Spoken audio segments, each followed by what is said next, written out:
और देखिए विपक्ष यही कह रहा है कि सिंगोल का मतलब होता है राजदंड, राजदंड का अर्थ होता है राजा के पास रहने वाला डंडा, मतलब राजशाही। और अब राजा महाराजाओं का जमाना तो बीत गया है, तो अब इसको हटा दिया जाना चाहिए। मेहमान हमारे साथ इस वक्त जुड़े हुए सिद्धार्थ यादव बीजेपी से हमारे साथ है, आरएलडी से रोहित अग्रवाल जी जुड़े हुए हैं हमारे साथ, प्रियंका भारती आरजेडी से कुछ ही वक्त में जुड़ जाएंगे, आ गई है प्रियंका भारती जी भी। इसके अलावा दानिश कुरैशी एआईएमआईएम से हमारे साथ जुड़े हुए हैं। बहुत स्वागत है आप सभी लोगों का। लेकिन शुरुआत सिद्धार्थ यादव जी आप ही के साथ कर लेते हैं, क्योंकि पूरा विपक्ष तो एक साथ हो गया है ना। ये राजशाही की याद लोकतंत्र में क्या मतलब है आने का? देखिए, आज जो विपक्ष जिस मुद्दे को उठा रहा है, ये कहीं ना कहीं विपक्ष की असली सच्चाई को देश के सामने दिखाता है। इनको देश के किसी विषय से कोई मतलब नहीं था। देश की जनता ने इनको इसके लिए तो नहीं चुना था। देश की जनता ने अगर इनको सीटें दी, कुछ मत दिया, तो इसलिए दिया था कि देश के कुछ मुद्दों पर बात कर सकें।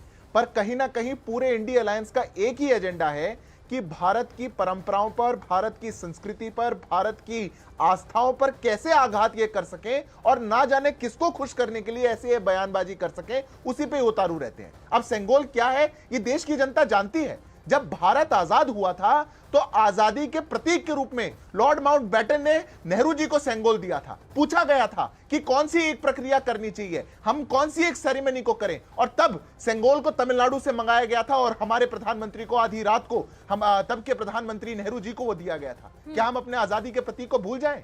क्या हम उसको हटा दें क्योंकि इनको खुश करना है, या ये अपने किन्हीं आकाओं को खुश करने के लिए भारत की परंपराओं को गाली देते रहे? मैं तो पूछता हूं, जिस इंडिया अलायंस ने या जिस पार्टी ने कभी भी औरंगजेब रोड को हटाने की बात नहीं करी, बाबर रोड को हटाने की बात नहीं करी, तुगलक रोड को हटाने की बात नहीं करी, उसको सेंगोल हटाना ही याद आता है। ये कमाल है। मैं मानता हूं ये एक सस्ती लोकप्रियता का तरीका है या फिर मानसिक दिवालियापन है, जिस पर पूरा इंडिया अलायंस उतारू हो चुका। देश के विषयों से जिनको कोई मतलब ना हो, वो देश की परंपराओं पर ऐसी बातें करें। और मैं मानता हूं जो कि म्यूजियम से मिट था, उसे म्यूजियम से निकालकर अगर संसद तक ले आया गया है तो फिर उसमें क्या दिक्कत है? दिक्कत इस बात से है कि लोगों को पता होना चाहिए कि किस चीज का स्थान कहाँ है। देखिए, हमारी संस्कृति की अगर मैं बात करूं, भारतीय संस्कृति की, तो हमारी संस्कृति अशोक की संस्कृति है, बुद्ध की संस्कृति है, और उसी बुद्धिज्म के तहत जिस संविधान की रचना बाबा भीमराव अंबेडकर ने की, तो वहां पर right to equality, liberty, fraternity, justice, सारे राइट्स हमारे लिए लाए गए। तो लोकतंत्र में जो सिंबल है, लोकतंत्र संविधान लोकतंत्र की आत्मा है। तो अगर हम चाहते हैं कि लोकतंत्र की प्रति वहां पर रहे, एक बड़ा सा सिंबल वहां पर रहे, तो उसमें समस्या क्या है? मुझे बस ये हटा कर क्यों? आपको संविधान की प्रति की अगर डिमांड करनी है प्रियंका भारती जी, तो वो वैसे भी हो सकती है। उसमें सिंगोल को हटाने का क्या अर्थ है? फिर आप सीधे सीधे बोलिए कि आपको वहां पर संविधान की एक प्रति चाहिए।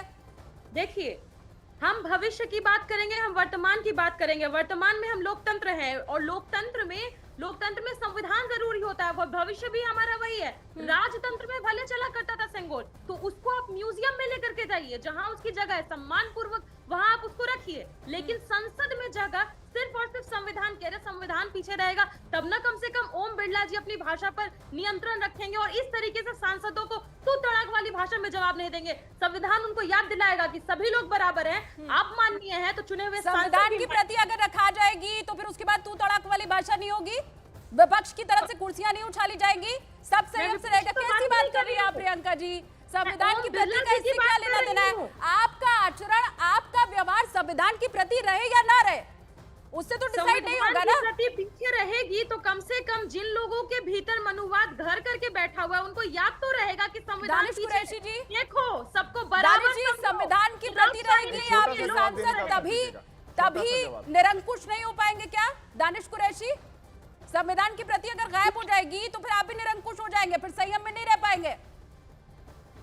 देखिए, सबसे पहली बात मैं कहता हूँ कि देश में संविधान लागू हुआ उससे पहले चीजें असमान थी। पहले ऐसा था कि जिसकी सत्ता थी, जिसकी लाठी थी, उसकी भैंस थी।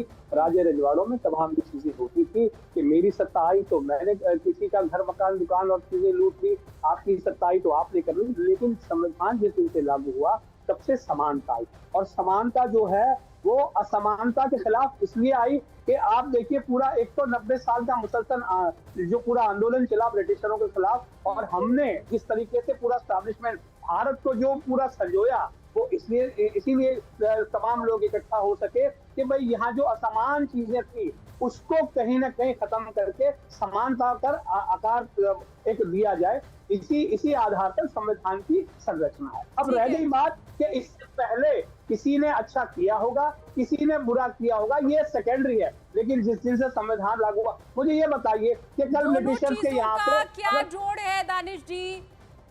मैं बताऊं, मैं जोड़ है, उसका जोड़ है, सुनिए मैं आपको बताऊं।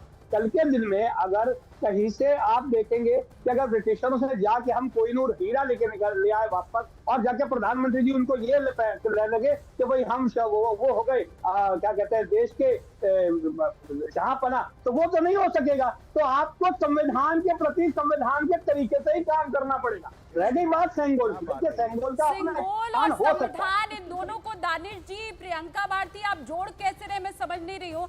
सिंगोल जब तक संसद में नहीं था तब तक भी संविधान वैसे ही काम कर रहा था। सिंगोल 2023 में आ गया संसद के अंदर, तब भी संविधान वैसे ही काम कर रहा है, देश के लोग वैसे ही सुरक्षित हैं। रोहित अग्रवाल, आपको दोनों बातों में कोई फर्क नजर आ रहा है क्या? सिंगोल के आने के बाद 2023 के बाद संविधान क्या खतरे में पड़ गया? इन दोनों बातों का कोई रेलेवेंस आपको समझ आ रहा है रोहित अग्रवाल? देखिए, एक स्थिति बिल्कुल साफ हो चुकी है कि विपक्ष पूरी तरीके से मुद्दा विहीन हो चुका है, क्योंकि इनके पास किसी तरीके का अब अर्थ नहीं बचा है किसी भी बात को रखने के लिए। इसलिए ये सस्ती लोकप्रियता के लिए ये काम करना इन्होंने शुरू कर दिया है। हम सोच नहीं सकते हैं कि भारत की संस्कृति से इनको इतनी नफरत क्यों है। हम समझ नहीं पा रहे हैं कि दक्षिण भारत से इतनी नफरत क्यों है इनको, कि आज ये इस तरीके की चिट्ठी लिख रहे हैं कि इनको सिंगोल से दिक्कत है। अरे संसद के अंदर बहुत सारे ऐसे प्रतीक हमारे देश के लगाए गए हैं, वीरों के लगाए गए हैं ऐसे प्रतीक, और ये तो हमारी संस्कृति का एक प्रतीक है सिंगोल। इससे आपको क्या समस्या हो सकती है? और जो संविधान की बात कर रहे हैं, उस संविधान के कारण ही तो वो संसद बनी है, वो संसद चल ही उस संविधान से रही है जिस संविधान की ये बात कर रहे हैं। तो ये एक्चुअल में संविधान की बात ही नहीं कर रहे हैं, ये मुद्दा विहीन विपक्ष हो चुका है पूरी तरीके से, जिसको सिर्फ और सिर्फ सुर्खियों में बने रहने के लिए कोई भी ऊट पटांग बातें चाहिए। हम समझ नहीं पा रहे हैं कि ये जनता के मुद्दों पे बात क्यों नहीं करना चाहते हैं सदन में। आपने भाषा शैली देखी आर के चौधरी जी की, उन्होंने कहा हम हंगामा करेंगे। अरे भाई साहब, हंगामा करना है तो जनता के मुद्दों पे करो ना। हंगामा करना है तो जनता के मुद्दों को आप सकारात्मक विपक्ष के रूप में रखो ना सदन के अंदर। कौन आपको मना कर रहा है हंगामा करने से? ये जो नंबर मिला है, जो जिससे बड़ा खुश हो रहा है विपक्ष, इंडिया गठबंधन खुश हो रहा है, होना भी चाहिए, लेकिन वो नंबर सिंगोल की बात उठाकर तो नहीं मिला था ना। अब महंगाई मुद्दा नहीं रहा, अब बेरोजगारी मुद्दा नहीं रहा आप लोगों का।